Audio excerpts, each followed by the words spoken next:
সৰুপথাৰ সমষ্টিৰ বিধায়ক বিশ্বজিৎ ফুকন ডাঙৰীয়াৰ ফেচবুকত দিয়া এটা মন্তব্য আমাৰ দৃষ্টিগোচৰ হৈছে।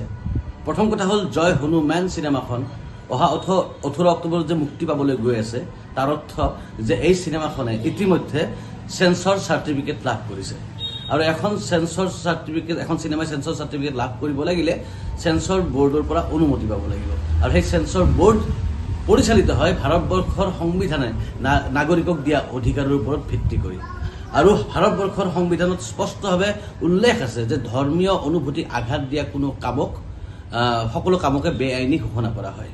অৰ্থাৎ জয় হনুমান চিনেমাখনৰ কোনো ধৰণৰ ধাৰ্মিক অনুভূতিত আঘাত দিয়া কোনো দৃশ্য সংলাপ নাই আৰু সেইবাবেই সেন্সৰ বোৰ্ডে আমাক এই চিনেমাখন মুকলিভাৱে প্ৰদৰ্শন কৰাৰ বাবে অনুমতি প্ৰদান কৰিছে।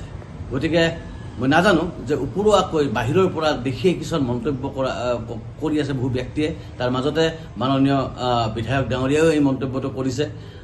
গতিকে সকলোৱে কম যে আহক 18 তাৰিখে চাওক চিনেমাখন। যদি চিনেমাখনে কোনোবা ধাৰ্মিক ব্যক্তিৰ আঘাত কৰে তেওঁলোকৰ অনুভূতিত, তেতিয়াহ'লে আমি চিনেমাখন সেইদিনাৰ পৰাই প্ৰদৰ্শন বন্ধ কৰিম। কিন্তু আমি নিশ্চিত যে প্ৰকৃত সনাতন ধৰ্মক ভাল পোৱা, প্ৰকৃত